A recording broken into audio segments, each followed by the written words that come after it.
Hello students, स्वागत है आप लोग का ब्लेस एकेडमी के यूट्यूब चैनल पे। मैं पंकज सिंह और आज हम लोग बात करने वाले हैं अर्थमेटिक प्रोग्रेशन की। क्लास 11th मैथ से अर्थमेटिक प्रोग्रेशन। इसके पहले अर्थमेटिक प्रोग्रेशन पे मैंने 2 वीडियो आप लोगों तक ऑलरेडी पहुंचा दिया है, एक शॉर्टकट ट्रिक्स का भी मैंने पहुंचाया है। आज हम लोग बात करेंगे पार्ट 3 अर्थमेटिक प्रोग्रेशन पार्ट 3 के वीडियो में, जिसमें हम लोग डिस्कस करेंगे लोग सिलेक्शन ऑफ टर्म्स की and properties of an AP की। ओके, चलिए बात करते हैं लोग। आज हम लोग की बात होगी selection of terms. Selection of terms, selection of terms of an AP, है ना। एपी के पदों के चुनाव के बारे में बात करेंगे। एपी के पदों का चुनाव यहाँ पे क्या लिख देते हैं लोग, समांतर श्रेणी के पदों का चुनाव, ठीक है ना, पदों का चुनाव। थोड़ी सी छोटी छोटी बातों को इधर ध्यान दे देना। जैसे अगर हमारे पास 3 पद हैं, मैंने लिखा A B C, 3 पद हैं और ये 3 पद जो है यह विषम 3 पद अगर है तो 3 तो विषम नंबर है, विषम संख्या है। तो अगर पदों की संख्या विषम में होती है तो उसमें बीच में कितने पद होते हैं? 1 पद। उसमें मध्य पदों की संख्या कितनी होती है? 1। अगर हमने लिखा A B C D और मैंने E भी बोल दिया, है ना, तो आप जब देखेंगे A B C D E कितने पद है? 5 क्या है? विषम है। तो विषम पदों की संख्या जब भी होगी, जब भी पदों की संख्या विषम होगी, उसमें मध्य पद कितने होंगे? 1। उसमें मध्य पदों की संख्या कितनी होगी? 1। एक और एग्जांपल लेते हैं। जैसे मैंने लिया A B C D E F G, देख लीजिए 1 2 3 4 5 6 7, टोटल 7 पद है। अगर हम 7 की बात करें, 7 एक विषम संख्या है, तो आप देखेंगे जब ये विषम पद हैं तो इसमें मध्य पदों की संख्या 1 होगी। मध्य पद आप समझ रहे होंगे, उसके राइट में जितने नंबर ऑफ टर्म्स होंगे उतने ही लेफ्ट में नंबर ऑफ टर्म्स होंगे। पदों की संख्या जितनी दाहिने तरफ होगी उतने ही बाईं तरफ होगी। तो एक चीज तो क्लियर हो गया कि पदों की संख्या जब विषम होगी तो मध्य पदों की संख्या कितनी होगी? 1। अब बात कर लेते हैं यहाँ पे कि अगर हमारे पास 4 पद हैं A B C D, है ना, 4 एक सम संख्या है, मतलब अगर पदों की संख्या सम में है तो देखिए मध्य पदों की संख्या 2 होती है। बीच में कितने पद होते हैं? 2 पद होते हैं। अगर मैंने बात करी A B C D E F, देख लीजिए टोटल कितने पद हो गए? 6 पद हो गए। 6 सम संख्या है, मतलब पदों की संख्या कितनी है? सम। तो जब पदों की संख्या सम होती है तो बीच में मध्य पदों की संख्या कितनी होती है? 2। तो आपने क्या देखा, एक बात आपने क्लियर कर लिया कि जब भी पदों की संख्या विषम होती है मध्य पदों की संख्या 1 होती है, जब भी पदों की संख्या सम होती है पदों की संख्या मध्य पदों की संख्या 2 होती है। क्लियर ना। अब बात करते हैं लोग यहाँ पे हम लोग पदों के चुनाव के बारे में। ध्यान दीजिए, हमने यहाँ पे 3 कॉलम ले लेते हैं लोग, 3 कॉलम। यहां पे हम लोग बात करेंगे लोग पदों की संख्या। यहां पे हम लोग बात करेंगे लोग पदों की संख्या, है ना, पदों की संख्या, नंबर ऑफ टर्म्स। यहां पे सिलेक्टेड टर्म्स, चुने गए पद, ठीक है ना, चुने गए पद,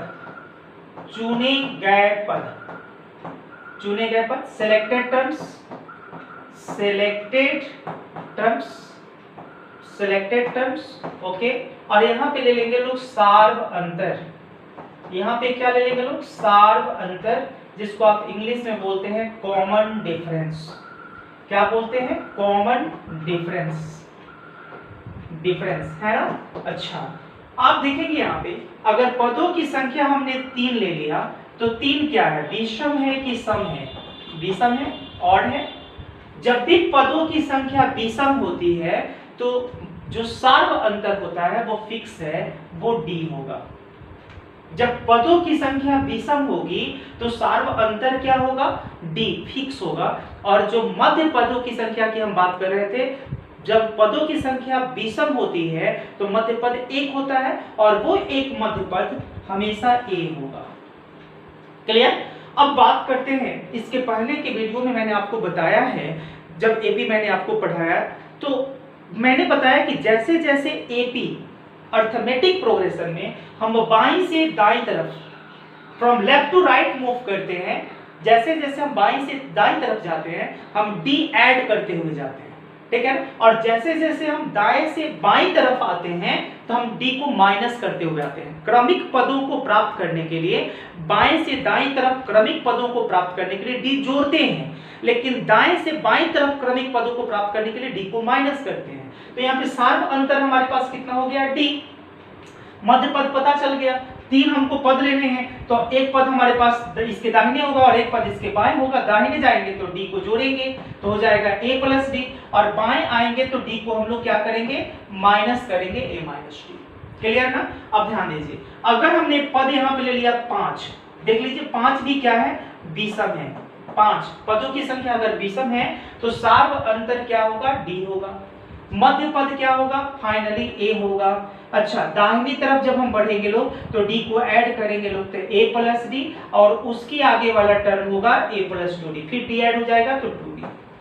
2 पद जो होंगे इसके बाएं तरफ होंगे तो हम लोग डी को क्या करेंगे, माइनस करेंगे ए माइनस डी, और फिर एक डी को माइनस करेंगे तो माइनस 2डी हो गया। अच्छा, अगर मुझे 7 पद लेने होंगे तो 7 भी तो विषम है ना, 7 भी क्या है, विषम है ना, ऑड है।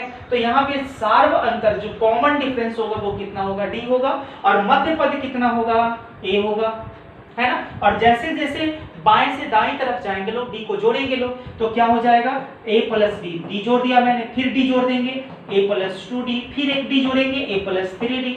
देख लीजिए 3 पद मैंने इसके दाहिने लिख दिया, और 3 पद अब इसके बाएं में लिख देंगे लोग, क्या हो जाएगा, a माइनस डी, फिर क्या होगा, a माइनस 2डी, फिर a माइनस 3डी। डी को क्रमिक पद प्राप्त करने के लिए डी को हमने घटाया, ठीक है, और बाएं से दाईं तरफ जाने पर मैंने क्रमिक पदों को प्राप्त करने के लिए डी को जोड़ा। तो जब भी मुझे अगर पदों की संख्या विषम लेनी है तो सार्व अंतर डी फिक्स है, मध्य पद आपका फिक्स है, और जब मध्य पद पता चल गया, आपको सार्व अंतर पता चल गया, तो आपको दाहिने और बाएं वाले पद आसानी से लिख सकते हैं, आप लिखने में आपको कोई परेशानी नहीं होगी। लेकिन अगर पद हमने 4 ले लिया तो 4 तो एक सम संख्या है ना, तो जब भी पदों की संख्या सम हो, आपका जो सार्व अंतर है वो 2d लिया जाएगा। सार्व अंतर कितना लिया जाएगा, 2d, और जो मध्य पद होंगे उसकी संख्या कितनी होगी, 2, और वो 2 मध्य पद कौन कौन होंगे, a minus D, a plus D. आप देख लीजिए ना, इन दोनों का अंतर भी 2d है। a प्लस डी में से जब आप a माइनस डी को घटाएंगे तो देखिए यहाँ पे क्या हो जाएगा, a कैंसिल हो जाएगा, d या minus minus plus D, dd 2d हो जाएगा। तो आपने क्या, 2 मध्य पद जो होंगे वो a माइनस डी और a प्लस डी होंगे। अब दाहिनी तरफ मुझे एक पद चाहिए तो 2d जोड़ना पड़ेगा, 2d जोड़ेंगे तो a प्लस 3d हो जाएगा, और बाईं तरफ एक पद चाहिए, 2d घटाना पड़ेगा तो a माइनस 3d हो जाएगा। अगर मुझे यहाँ पे 6 पद लेने हैं तो 6 भी तो सम है ना, 6 भी क्या है, सम है। तो जब सम है तो हमारा सार्व अंतर कितना होगा, 2d होगा। जब सम है तो सार्व अंतर कितना होगा, 2d होगा, और जब सार्व अंतर 2d होगा, मध्य पद हमको मालूम है क्या होगा, a minus D, a plus D, ये मध्य पद होगा। तो अब हमको दाहिनी तरफ क्या करना है, 2d को ऐड करना है, करते जाना है। तो यहाँ पे a प्लस 2d ऐड करेंगे तो हो जाएगा 3d, अब फिर 2d ऐड करेंगे तो हो जाएगा 5d।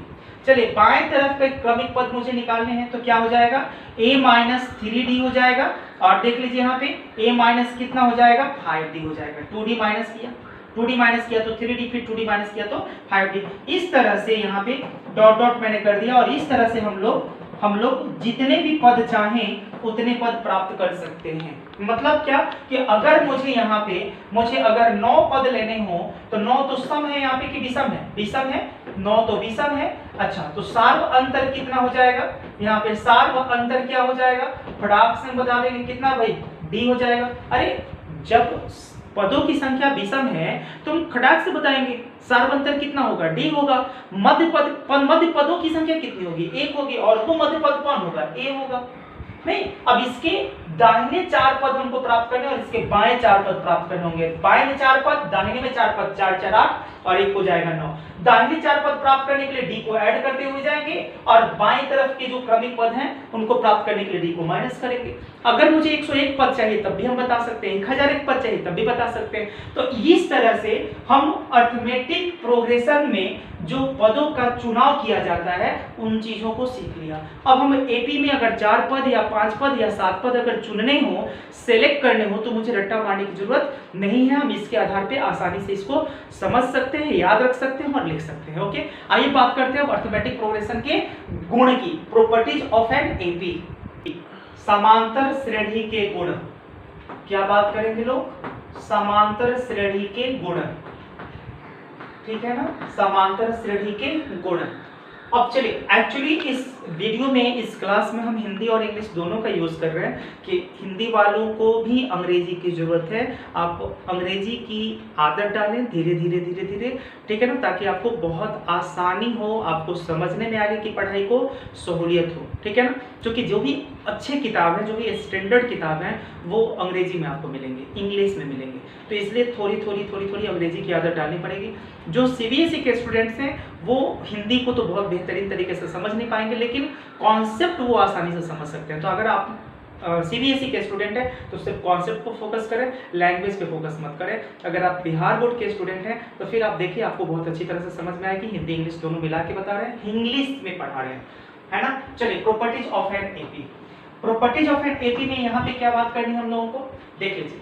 अगर यहाँ पे यदि A1, A2, A3 dot dot dot AN AP में है, AP में है, तो अगर ये AP में है तो ध्यान देना है, अगर इसके प्रत्येक पद में हम समान राशि जोड़ दें, समान राशि अगर प्रत्येक पद में जोड़ दें तो जो परिणामी अनुक्रम होगा वो भी AP में होगा।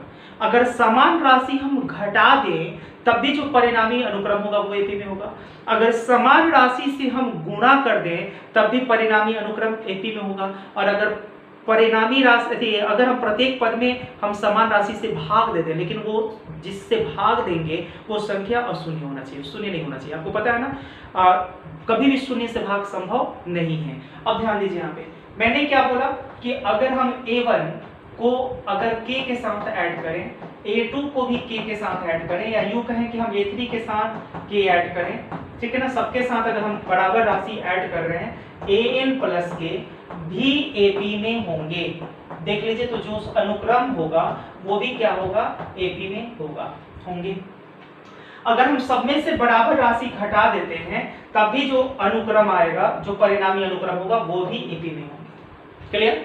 इसका पॉइंट नंबर 2 देख लीजिए, ठीक है। अगर हम प्रत्येक पद में बराबर राशि से गुणा कर देते हैं, बराबर राशि से गुणा कर देते हैं, तब भी जो रिजल्टेंट हमको मिलेगा, रिजल्टेंट हमको जो मिलेगा ANK, ठीक है ना, वो भी AP में होगा, भी AP में होंगे, भी AP में होंगे। क्लियर ना? अच्छा, अगर हमने यहाँ पे प्रत्येक पद को डिवाइड कर दिया k से, प्रत्येक पद को अगर हम k से डिवाइड कर देते हैं, k dot dot dot AN by k भी AP में होंगे, इसको भी हम लोग लिखेंगे कि AP में है, AP में होंगे। लेकिन एक बात याद रखनी है, k का वैल्यू शून्य के बराबर नहीं लेना। क्लियर? ये इसको A में रख दीजिए। चलिए B की बात करते हैं। अगर हमारे पास कोई दो AP है ना, और दोनों AP के अगर संगत पदों को हम जोड़ दें तो जो परिणामी मिलेगा वो भी AP में होगा। अगर संगत पदों का अंतर से जो अनुक्रम मिलेगा वो भी AP में होगा, लेकिन अगर संगत पदों के गुणनफल से जो AP मिलेगा वो AP में नहीं, अनुक्रम मिलेगा वो AP में नहीं होगा। अगर लिख के बता देते हैं यहाँ पे कि यदि A1, A2, A3 dot dot dot AN तथा यहाँ पे B1,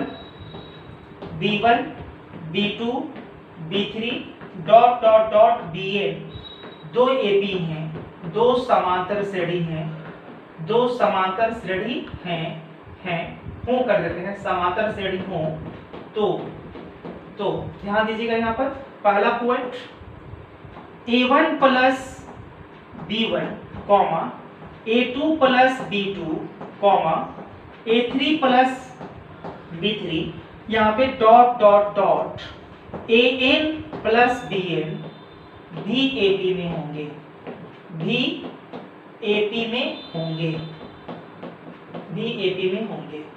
क्लियर? अगर हम यहाँ पे इसको माइनस कर दें तब भी ये AP में होंगे। क्लियर? लेकिन अगर हम यहाँ पे A1 इंटू B1 कर दें, A2 इंटू B2 कर दें, A3 इंटू B3 कर दें, dot dot dot AN BN कर दें, AP में नहीं होंगे, AP में नहीं होंगे, ये AP में नहीं होंगे।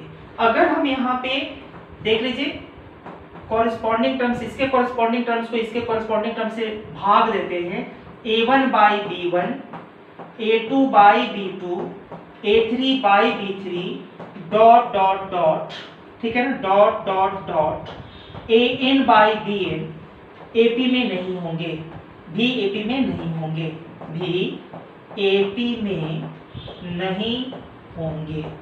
क्लियर ना? चलिए आगे बात करते हैं लोग, सी की बात कर लेते हैं लोग। एक A1 A2 A3 A4 dot dot dot AN minus 1 है ना, AN इसके तुरंत पहले वाला टर्म। अगर AP में है तो अगर कोई भी अनुक्रम AP में है तो शुरुआत से मतलब प्रारंभ से और अंत से जो समदूरस्थ पद होते हैं उनका योग हमेशा बराबर होगा। समदूरस्थ पदों का योग हमेशा बराबर होगा और वो हमेशा प्रथम पद और अंतिम पद के योग के बराबर होगा। इस बात को समझिए थोड़ा सा। अगर मैंने बोला कि यहाँ पे A1 A2 A3 A4 dot dot AN-1 AP में है तो देखिए यहाँ पे शुरुआत से प्रथम पद कौन है, A1 है, अंतिम पद कौन है, देख लीजिए यहाँ पे AN है। इसका जो जोड़ होगा शुरुआत से प्रारंभ से दूसरका पद आप अंतिम से दूसरका पद, इन दोनों के योग के बराबर होगा। देख लीजिए यहाँ पे बात समझ में आ रही। फिर अगर हम यहाँ पे बात करेंगे प्रारंभ से तीसरका पद, ठीक है ना, और अंत से तीसरका पद, यहाँ पे AN-2 नहीं लिखा है मैंने, यहाँ पे AN-2, ठीक है ना, इसके जोड़ के बराबर होगा डॉट डॉट डॉट। क्लियर हुआ ना?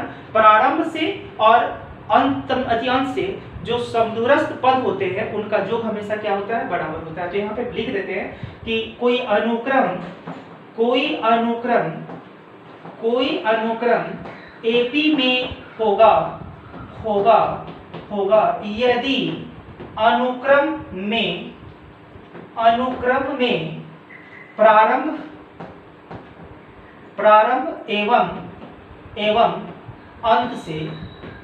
एवं अंत से समदूरस्थ पदों का योग हमेशा समान हो। क्लियर ना? कोई अनुक्रम AP में होगा यदि अनुक्रम में प्रारंभ एवं अंत से समदूरस्थ पदों का योग हमेशा समान हो। आप ऐसे भी लिख सकते हैं कि अनुक्रम AP में, यहाँ पे अनुक्रम AP में ऐसे लिख देते हैं कि किसी अनुक्रम AP में